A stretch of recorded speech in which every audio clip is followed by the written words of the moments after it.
Yeah.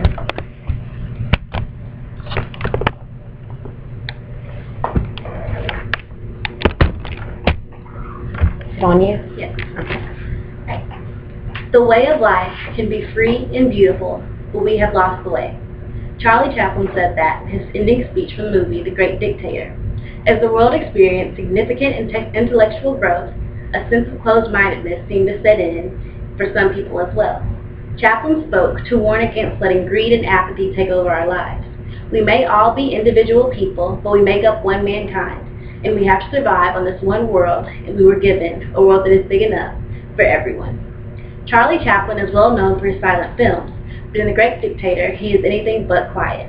The film was a satirical piece focused on the actions of Hitler in Nazi Germany. Right at the cusp of World War II, Chaplin decided to make his thoughts and opinions known by throwing in his 2 cents on the subject. As I said before, Chaplin was a man the world was used to seeing in a silent setting, which multiplied the power and effect of his speech exponentially. In the film, Chaplin plays a Jewish barber that could be an identical twin to the Tomanian dictator Adenoid Heinkel. After being released from the hospital after a plane crash, the barber finds that Heinkel is persecuting Jews. Leading up to Chaplin's speech, Heinkel and Benzino Napolini, dictator of Bacteria, a parody of Benito Mussolini, plan to take over the neighboring country of Austerlitz. The barber escapes from the concentration camp from which he's been kept and is mistaken for his doppelganger Heinkel. While Heinkel is mistaken for the barber and sent to a concentration camp, the barber is told to make a speech, pushing for the subjugation of Jews and decrying free speech. The barber takes the stage and takes back everything previously said and claimed by Heinkel. He declares the country of Tomania a democracy and frees the Jews from their wrongful imprisonment. Sometimes we focus too intensely on things that don't hold much value in the greater plan. At the time of the movie's release, the world was riding high in its development in film, radio, airplanes, and cars because the technology provided them the opportunity for business and monetary gain. It grew significantly. Our society, much like the society in which the film took place, is constantly making great advances in technology. Chaplin warns of the danger of letting the machines, money, and especially greed, take over our hearts and separate us from our inherent sense of humanity and brotherhood. At the same time, he shows how the machines man creates only reinforces this idea of an intrinsic sense of union within all men, saying, "The very nature of these inventions cries out for the goodness in men, cries out for the universal brotherhood, for the unity of us all." And it's true. What technology in our world is constantly advancing? Phones, cars, planes, and then weaponry, but I think we should just ignore that. We want to connect with people in the world around us. We don't want to destroy it. Chaplin called for that piece of us to raise against machine men with machine hearts and machine minds who want us to forget who we are and the greater role we all play in the world. Chaplin warns against allowing men to lead us if they don't have our world's best interest at heart, specifically highlighting the soldiers who carry out the plots and plans made by unnatural men, which he describes as men with no love in their hearts, only hate. Would there be war without soldiers to fight them? Chaplin pleads for men to take a stand and know their own personal beliefs instead of jumping blindly to support someone else's that may be misguided and unjust. At the time of the movie's release, many countries had an appeasement policy in effect with Nazi Germany. Chaplin's movie and speech was his way of giving his opinion on the matter.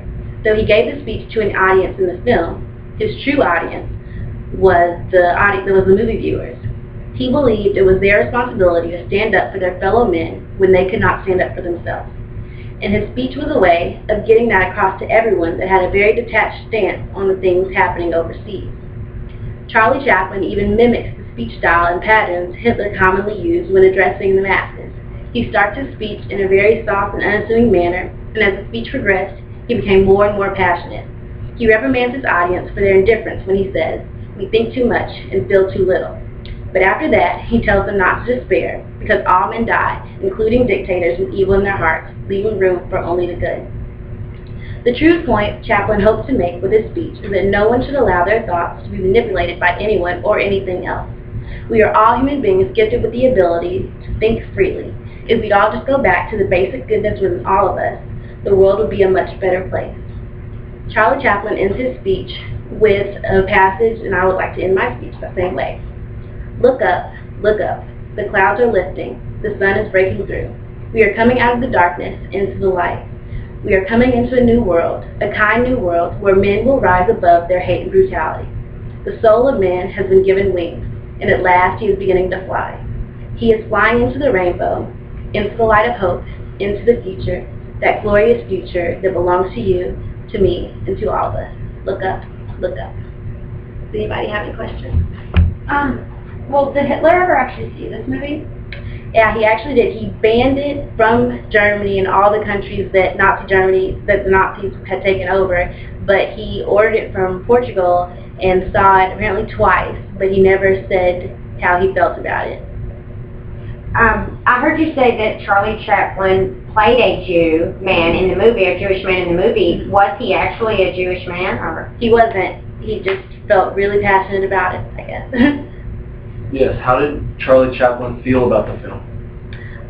Originally, he was pretty proud of himself, but later on, as more knowledge came out about what was happening in the concentration camps and within Nazi Germany, he wished he wouldn't have done it. Well, did people like the movie? It was actually very well received. It was the second most seen film of the year it was released. It was pretty popular. And how did Chaplin get the idea for the movie? He had a friend, or actually had many people tell him about how similar he looked to Hitler. So he kind of sat on it for a while, and then when all this came about, he decided he should take advantage of it. That's it. Is that it? Thank you. Thank you, guys.